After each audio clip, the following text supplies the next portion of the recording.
Hi people, welcome back to my channel. I hope everybody is doing well. आज का हमारा topic psychology honours course stress management unit 1 SEC paper part 17। Last video में हमने देखा था, मतलब मैंने कुछ पॉइंट्स बताए थे 4 स्टेजेस के बाद जो थे, एंड उसी में ही आगे एग्जांपल्स भी दिए थे। और जितनी लिखने की जगह थी उतना मैंने लिखा था, बाकी मैं नहीं लिख पाई थी, बोर्ड में जगह नहीं थी। और एंड सेकेंड थिंग ये भी है कि जिस फ़ोन से वीडियो बन रही है उसी फ़ोन में बुक है जिससे मैं पढ़ा रही हूँ, एंड बुक का hard copy is not available to me right now. So एक सेकेंड, हाँ, so the phone from which I am making the video उसी में एक किताब है, इसलिए एक बारी में जितना लिख पाती हूँ I write and I explain, and उसके बाद वापस से आई राइट एंड एक्सप्लेन। ठीक है, तो ऊपर जो मैंने लिखा है रेड से उसकी बात करते हैं। ये जो स्ट्रेस रिस्पॉन्स जिसकी हम कब से बात कर रहे हैं, ये हमारी बॉडी को एक्टिवेट करता है सेम डिग्री से, सेम इंटेंसिटी से, जब थ्रेट इमेजिनरी हो तब भी और जब थ्रेट रियल हो तब भी। एंड किसी भी चीज़ के प्रति रिएक्शन ये हमारा बताता है। फॉर एग्ज़ाम्पल, तुम 4 साल के हो और तुम्हारे बेड के नीचे मॉन्स्टर्स छुपे हुए हैं, तुम डरोगे ऑफ कोर्स।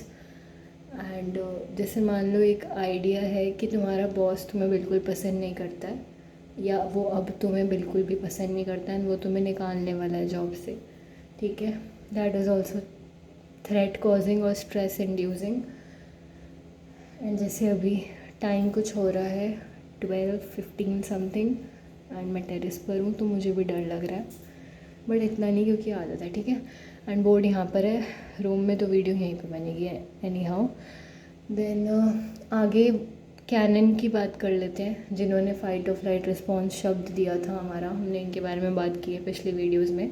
इन्होंने ऐसा नोटिस किया, ऐसा ऑब्जर्व किया है कि जो एक्टिवेशन होता है फिजियोलॉजिकल मैकेनिज़म्स का, सारे या सेवरल बहुत सारे फिजियोलॉजिकल मैकेनिज़म्स का जो बॉडी में हो रहे होते हैं फ़ाइट और फ्लाइट रिस्पॉन्स के अंदर, वो अफेक्ट करता है नियरली और इन एंड अराउंड सारे ही हमारे बॉडी के सिस्टम्स को, सारे ही हमारे बॉडी के ऑर्गन्स को, कि वो प्रिपरेशन के लिए एंड प्रिपेयर करता है खुद को, वो बेसिकली बॉडी को मूवमेंट के लिए, एनर्जी प्रोड्यूस करने के लिए स्ट्रेस के टाइम पे। एंड कुछ ऐसे रिएक्शंस हमारी बॉडी के जो है मैंने नीचे लिखे हैं, टोटल 10 थे, 7 में लिख पाई हूँ, बाकी तो नेक्स्ट वीडियो में आई एक्सप्लेन।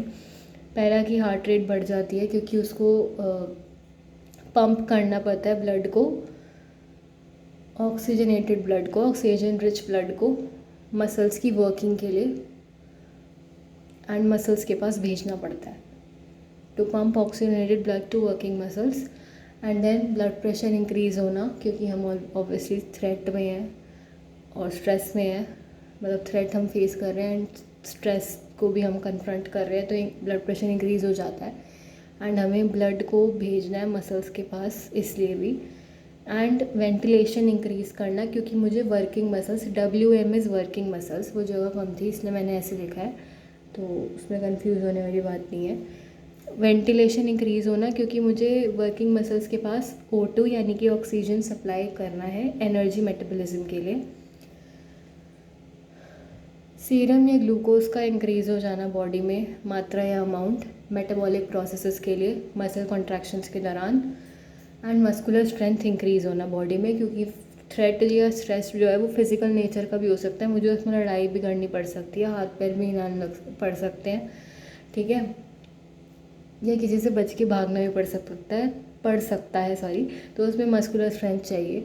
एंड वैसोडिलेशन, वैसोडिलेशन क्या होता है, ये एक मैकेनिज़्म है, एक मेडिकल टर्म है पहले तो, एंड इसका मतलब है कि बॉडी में वो होना, हमारे ब्लड वेसल्स का वाइडन होना, एंड ब्लड वेसल्स अलाउ करती हैं यहाँ पर कि उनमें से उनके थ्रू ब्लड फ्लो हो सके, या ब्लड वहाँ पे जा सके जहाँ पे ऑक्सीजन लैकिंग है या न्यूट्रिएंट्स लैकिंग है, तो इस प्रोसेस के थ्रू या इस माध्यम, इस मैकेनिज्म के थ्रू ब्लड वहाँ पे जा सके,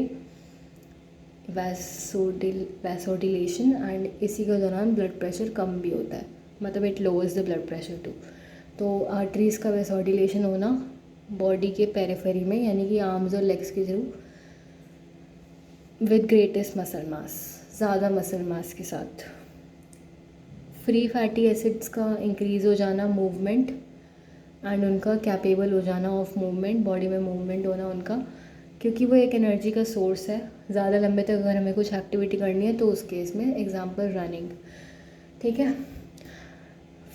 मतलब फ़्लाइट में, फ्लीइंग अवे में तो हम रनिंग ही करेंगे ना, दैट्स वाई। तो अभी के लिए इतना ही। नेक्स्ट में हम देखेंगे 8, 9, 10 पॉइंट बॉडी में क्या क्या रिएक्शंस होते हैं, एंड देन थोड़ा सा conclusion, then we have next topic. अभी के लिए इतना ही। थैंक यू सो मच अपना कीमती टाइम निकाल कर कीमती वीडियो देखने के लिए। आई होप समझ में आ गया होगा। कुछ भी समझ में नहीं आया हो तो मुझसे बेझिझक पूछने का कष्ट उठाएं।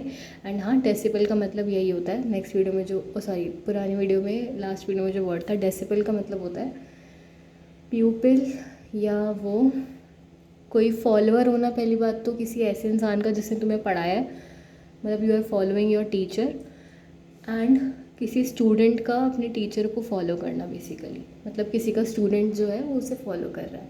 हमने थ्योरी देखी थी, वहाँ पर डेसिबल वर्ड था, पता लग जाएगा जब वीडियो आएगी।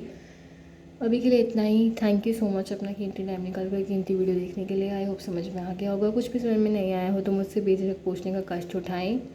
And thank you so much. Keep supporting Jigyasa Jaggu for more videos.